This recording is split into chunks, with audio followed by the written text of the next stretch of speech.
Okay, let's bring in Marco Vicenzino, who's a global strategy advisor and geopolitical risk specialist. Joins us live now from New York.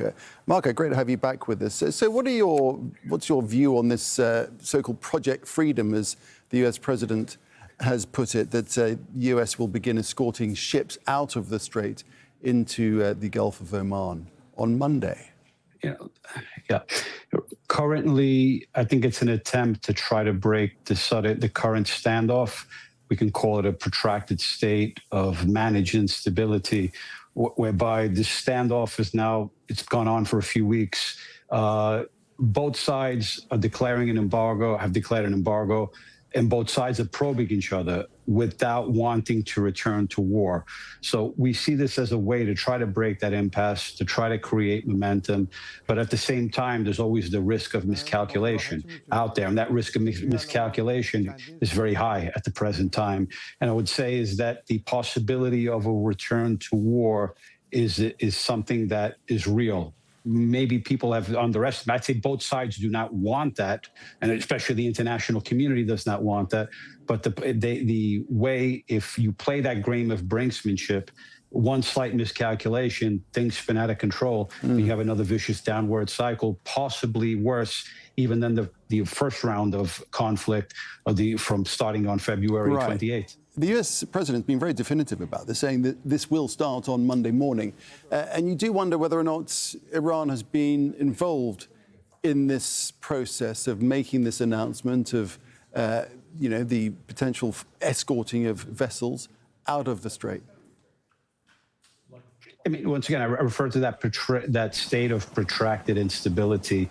Is you have this, it's sort of a new status quo that has been evolving in recent weeks. And that new status quo is that each side, one probing the other, but without wanting to make that move to descend into armed conflict again. So you can call it it's like a show going on at the present time, a dance in the Gulf, the dance of Hormuz. But when does it actually bake remains the simple question. For the global economy, as we know, Hormuz has been emphasized many, many times. 20% of global oil flows go through there. Markets continue to remain volatile. Supply chains keep to remain disrupted. Insurance and shipping costs will go up and will skyrocket if there's a return to conflict. So this is not just a bilateral U.S.-Iran situation.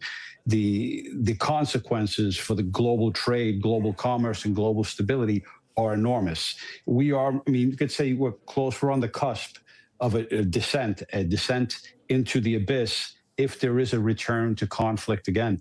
And I think the current situation is, if there is a deal, what needs to be is, it's not going to be a long-term deal, but some form of deal at least that can buy some time and diffuse the current economic crisis. And this will keep going on, like I said, a protracted state of managed instability.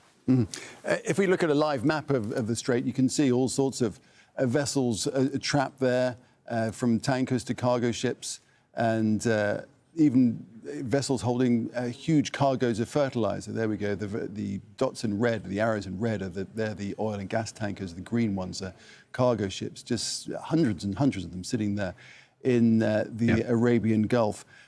Once they start coming out, how quickly, if the Strait is opened up permanently, how quickly will the energy shock that has gripped the world start to be relieved?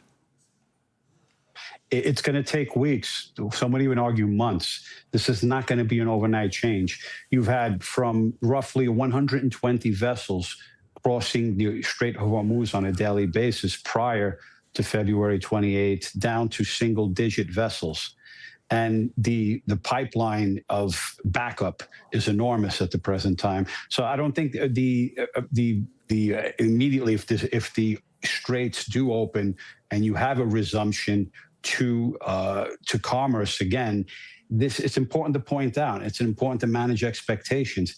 This is not going to be a return to the previous normal.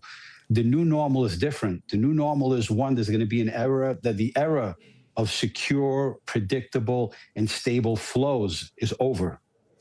even though the supplies keep going through, will resume. If they do resume, the new normal is going to be marked one in which this managed instability is going to be marked by coercion, constant threats, and the possibility of an outbreak of conflict at any given moment. Once the Strait of Hormuz, once that red line was crossed, an entire new system an entire new age and an entire new era in global commerce has developed, particularly in the Middle East. All right. Well, we'll have to leave it there. Marco Vicenzino, a global strategy advisor and geopolitical risk specialist, joining us from New York. Thank you.